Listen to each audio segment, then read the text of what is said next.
Hey, awesome friends, welcome back to another gaming IEM review of the CVJ Freedom. So as you can see, this was sent out by Hi-Fi Go. They initially wanted an audio review on these, but turns out I actually didn't like them for my music, but they're actually okay for gaming, and let me tell you about that. Also, Sunny might make an appearance somewhere throughout the video, so make sure you stay tuned for that. If you like the review or want to make sure you don't miss any other future content, like and subscribe. This is the only time that I'm going to ask. Probably. I think. Maybe. Love you. All right, so before we get started, let's go over what you actually get. This is a $80 set. I think they're on sale right now for a few bucks off. I think I saw them for like 75 bucks. You get one full set of ear tips, silicone ear tips. So a small, medium, and a large set. I actually don't like the ear tips. They feel a little thin, so they end up not really sealing well for me. So I ended up using different ear tips. They come with a cable that is really nice. It's a nice, thick, sturdy feeling cable. It has some heft to it, and it has modular plugs, and it comes with the extra plugs too. So you get 2.5, 3.5, and 4.4 terminations for it, which is great. I love it. And the cable, again, feels really nice. It looks really nice too. The connector is the QDC style connector, so like the brand that shall not be named usually uses. So this IEM is actually a hybrid IEM. It has two type of drivers with 5 drivers total. It's a 1 dynamic driver with 4 balanced armatures, and it also has tuning switches on the shell itself, which is supposed to engage and disengage some of the drivers. For me, only one of the switches actually did anything that was audible. And it basically just elevated the treble or took it away, which in music, I preferred it with the switch down, which ended up making the overall sound signature be a little warm and kind of dark. And then in gaming, I had both switches up. Again, only one of the switches really did anything, but all of that did was elevate the upper treble air. So we'll get into that once we get more into the review. So another thing it came with was a little carrying pouch. It's a little too small. The pouch is nice, it feels nice, but just the IEMs and the cable, if you roll it up and try to put it in the pouch, it's kind of annoying because it barely fits. Also, again, on the cable, while I love it, it's great, it does have a little bit of memory. So after you unroll it, again, since it is a little stiff and a little springy, sometimes it retains that memory, but I only really used it at my desk, so I didn't really have a need to have it rolled up a lot. Just have it connected to my DAC while I was gaming. And again, they're pretty good. All right, so a quick sound breakdown so you kind of get an idea of what sound signature this brings. I'm going to speak about this with both switches up. Again, the second switch didn't really change anything in the sound. Sub bass is okay, it's not too pronounced, but when you come into the mid bass and the lower mids, those are emphasized quite a bit, so you get a good amount of warmth and note weight, which is not my usual taste in music, but I'll mention how that actually helped with gaming in a sec. And then mids were okay, maybe just a tad recessed, but then once you start climbing into the upper mids, there's a little bit of gain, and then it just gets completely cut off. So any type of female vocals, for example, just sounded a little flat for me and lacked that energy. Not ideal for my type of music, but they actually did something while gaming, and we'll get into that. Treble.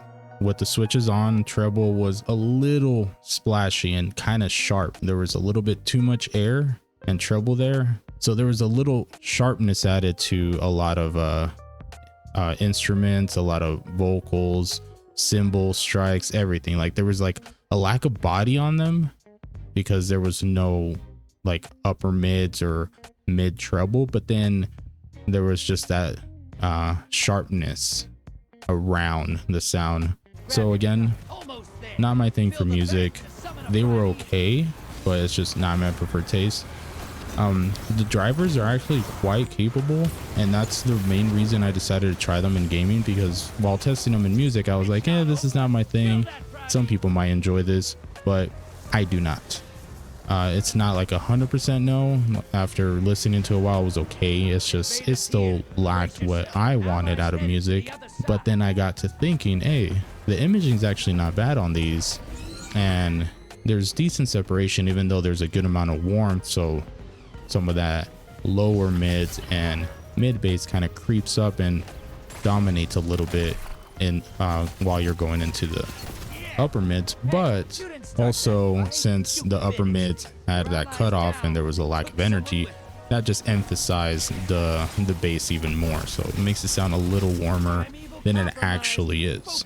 And then with the switch off, again, that just kind of kills the treble and makes it a little dark, which was the best way to listen to music. It was basically overall warm, dark-ish.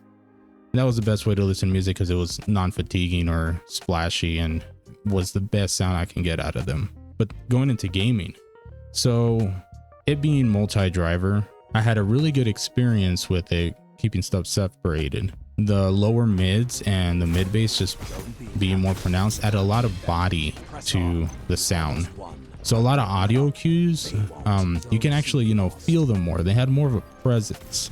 Instead of, when things get kind of hectic and you're in the fight and things are blowing up and there's chaos everywhere, and some of the stuff can get kind of lost because stuff without that extra body just feels like you don't register it as easily because you don't really feel it. And once you're in a, in a firefight or something, it's a little easy to try to focus on what you're doing and then lose track of the audio itself. But again, due to the extra body, it was easier to feel that impact. And then also, again, like I said, there is a lot of warmth in there, so it does come in. I don't want to say mud. I don't want to say that it muddies up the sound because it is separate drivers and it still does a good job of separating stuff. It's just more prominent and ends up clouding the rest of the signature. So there is that. And then on the other end of the spectrum, when you get into the upper mids and the trebles, so the way that the upper mids are cut off actually makes it sound a little bit more open in the sound stage. So sound stage sounds, open. It sounds kind of big, but the main trait that this IEM brought to the table was the imaging. So it has really strong imaging, and some of the, I haven't tested many sets yet in gaming, and make sure that you comment if you want me to continue doing these kind of things. I do game quite a bit, and I have a lot of IEMs, headphones, earbuds that I wouldn't mind testing in gaming also, if that's something that you guys want. So again, let me know in the comments if you want me to do more gaming reviews. But again, back to the imaging, with that added note weight, really gave substance to like footsteps. So it was really good for tracking stuff. You want to track enemies before your engagement started, it was really good for that. If you wanted to, keep tracking them after you engage, disengage, and you want to know where they went, what's going on, so you can plan your re-engagement, it was good for that too. And it had a good amount of details, but it's just that imaging really gave me a good sense of depth and placement. So it's not only like which direction they're coming from, but also kind of how far and close they were. They did a good job on that, and it was really impressive. And then something I forgot to mention, the fit and the build is really nice. So easy to wear for hours. They're on the smaller side for the shell, and they're very ergonomic. So they just fit really good, and it was really easy to wear forever, and had no issues with comfort, no issues with fatigue. Again, I did swap out and use different ear tips. If that's another thing you want me to go over, make sure you let me know. I do have, a lot of extra ear tips, and there's a few that I really enjoy and my favorite sets. I can always make a video about that as well. So again, CVJ Freedom, $80, $75 right now, I believe. hybrid 5-driver IEM, very comfortable, great for gaming. Not my thing for music. It might be for yours depending on what you want out of your music.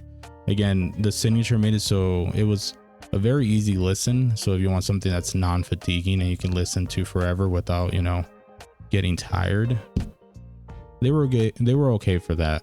Again, I love my female vocals, and they did not do that as well as other sets I have. And then there's that added warmth. I personally don't like the thicker note weighty sound. I prefer a little bit more anemic. Again, that's my preference, but I use these for gaming a lot. They were my gaming set for a while. I think I've had them for over a month now. Been trying to catch up on reviews. Again, I did just recently move, as you can see behind me if you haven't noticed, and I didn't have my equipment for a while, so we're going to be trying to pump out some more videos here soon. But that's it. CVJ Freedom, go check it out. I'll leave a link in the description if it's something that might interest you. I'll again start working on more gaming tests if that's something that you guys want. That way we can get some more reviews of gaming IEMs out for you guys. Let's see if Sunny wants to say hi. Sunny. Oh, hey Sunny, look. Sunny, up here, stupid. Look, say hi. Say hi, buddy. You need a bath, dude. You stinky. We're gonna give you a bath. You stinky kitty. Are you stinky kitty? Are you stinky kitty? Stinky kitty, stinky kitty. I love you, buddy. Say hi to everybody. Say hi. Say hi. Oh, whatever. Get out. All right. That's it for this video, guys. Thank you for tuning in. And until next time, you stay awesome, friends. Bye.